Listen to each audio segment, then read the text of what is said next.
In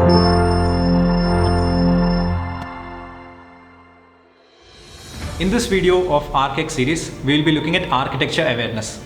Architecture awareness, as you are already aware, is a very important topic for NATA exams. Along with that, it is also something that is hugely important with respect to the kind of profession that you are all getting into. Now, there are various subtopics in architectural awareness, like for example, parts of a building, building materials, famous architects and their works, ancient monuments, town planning, etc. So in this video, we'll be dealing with three important topics. The first one is town planning. Next, architectural monuments, famous architectural monuments or ancient monuments. And thirdly, we'll be looking at building materials. So I have some questions. I want you to go through the questions, pause and answer the questions in the comment box. The comment with all the correct answers will be pinned by us. Hello everyone, this is Suraj and you're with Think Institute of Design.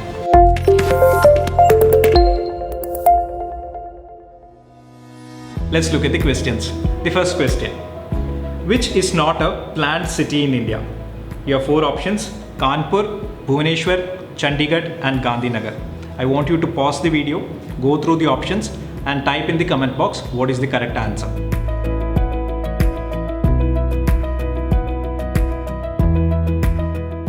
Let's look at the answer now. The correct answer is Kanpur. Along with the answer, let's also look at the other options which are given in this question. The first one is Bhubaneswar. Bhubaneswar, as you all know, is a very famous city, an educational city with a lot of educational institutions. It's also famous for cathedrals and temples. It is the capital of Odisha. It was designed by the Tatas in the year 1946. It was initially it was actually designed for their own employees. It was done by the German architect Otto Königsberger. Now, another important city that has actually been designed for the same purpose by the Tatas is Jamshedpur. Jamshedpur, as you all know, the name emerges from the founder of the Tata Group, who is Jamshedji Tata. The next is Gandhinagar. Gandhinagar, as you all are familiar with, is the capital of Gujarat. There are two people who are associated with the planning of Gandhinagar. The chief architect is H.K. Mewada and the other person is Prakash M. Amte. It is also interesting to note that these two architects has actually worked as trainees or apprentice under Le Corbusier when they were working on the famous planned city of India, that is Chandigarh. Gandhinagar is established along the banks of the river Sabarmati. Next is one of the most famous planned cities of India, that is Chandigarh. It was planned in the year 1966 in the grid iron pattern of layout for city planning. It was done by Le Corbusier. One important thing that you can note, that you can keep handy for your exams, is that it is not just the city that has been planned by Le Corbusier. It is also the other government buildings or important administrative buildings that Le Corbusier has done. For example, the Government Museum and Art Gallery of Chandigarh. Also the Punjab and Haryana High Court of Chandigarh. The next topic that we are going to deal with is monuments. The monuments include a lot of buildings that has been built and buildings that has been famous for their architectural greatness. So it includes buildings that are built in the ancient era, medieval era, modern era and even the contemporary times. So we will look at one of those such related question. The second question, where do you find the famous Shore Temple?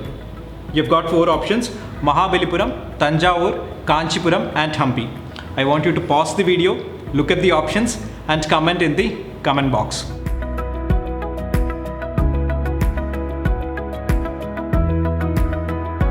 Let's look at the answer.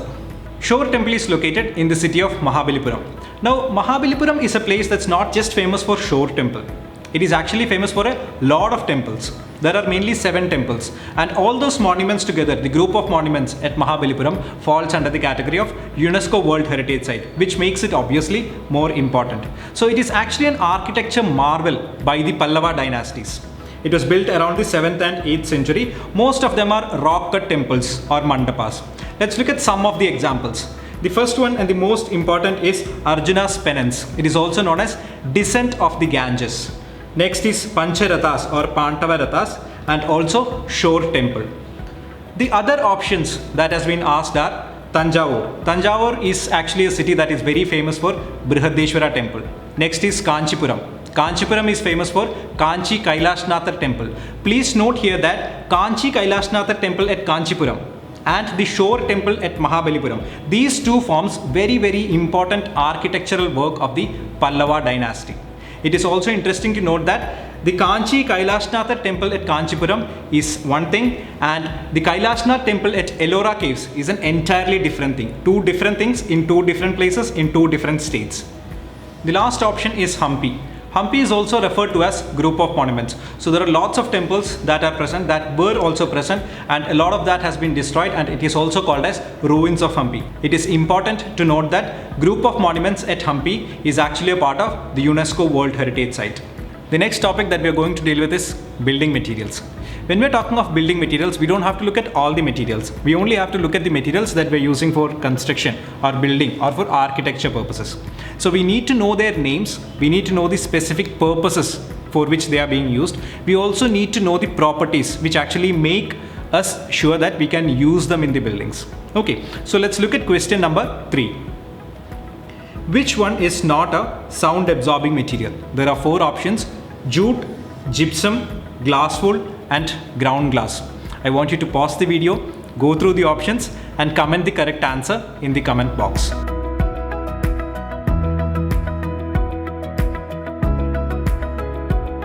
Let's look at the answer now. The correct answer is ground glass. Let's also look at the other materials that has been provided here in brief. Gypsum. Gypsum is basically a powdered material. We get it from lime. When we mix the powder with water, we get board. It's very lightweight material. So we can actually use this as part of the false ceiling. It's extensively used as part of false ceiling and also being used as a sound insulator. However, on the other side, there are some negative effects to gypsum. For example, it's very brittle, or it gets damaged very easily, or it cannot come in contact with water. So all these makes restrictive use for gypsum. Also, gypsum cannot take load. So that means it is not actually a structural member. It's something that we can classify into the group of, let's say, decorative and partition elements. Let's look at the next material, jute.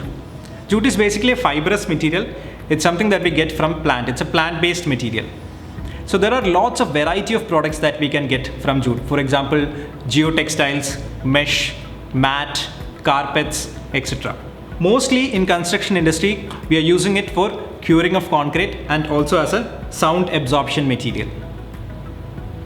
Next material is glass wool. Glass wool is also called as rock wool. It has high tensile strength and chemical resistance, but the most important property for which it is extensively being used is low sound and heat conductivities. It has small pores with air inside it. So it is used as a filter media for air conditioners and also as a very good insulating material for both heat and sound. The last one is ground glass, which is not a sound absorbing material. Now ground glass has one side of it as rough. So mostly we use it because we want to create certain amount of privacy or obstruction in vision. But it is very important to note that it permits the passage of light. So mostly we will use it in ornamenting the windows or in toilets as ventilators, glass, etc.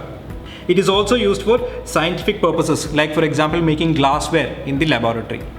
Last question. What is the purpose of providing retarders in concrete? Option A, decrease the duration of setting time. Option B, increase the duration of setting time. Option C, reduce the water content. Option D, provided much needed tensile strength. Pause the video, go through the question and comment your answers in the comment box.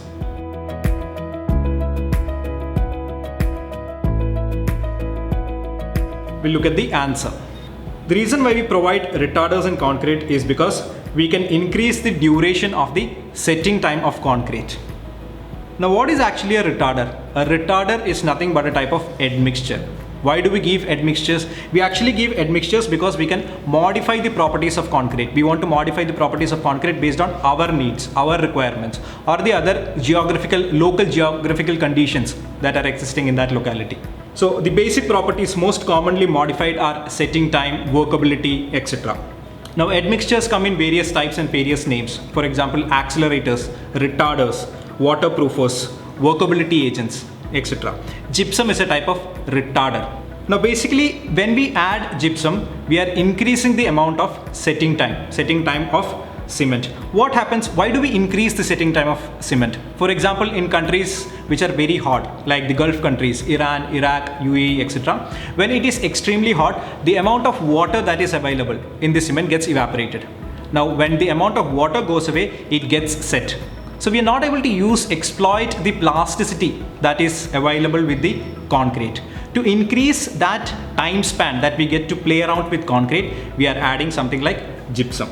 The initial and final setting time of cement could also be noted.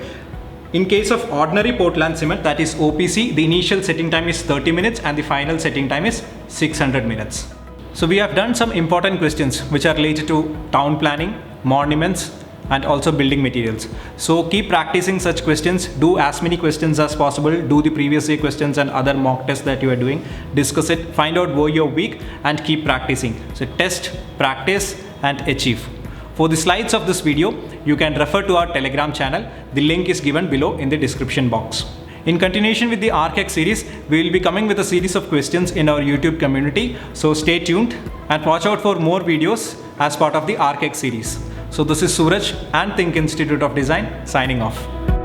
Hi, I hope you liked the video. So we Think Institute of Design here present the ArcX series for your last minute NATA preparations, which includes videos, quizzes and discussions. So how is your exam preparation going? What makes you different is how you prepare for the exam. We are consistent in producing top results both in the field of architecture and design, which is of course our pride, and we welcome you for the upcoming courses. We have short-term courses, long-term courses. Short-term courses include crash batches and foundation batch, and long-term courses include regular batches, repeater batches and long-term weekend batches. For more details regarding our courses, visit our website www.thinkdis.com. The link will be provided in the description box below. Let's design your career. Let's design it together with Think Institute of Design. Don't forget to like, share, subscribe and also click the bell icon. Bye. Stay tuned for more updates.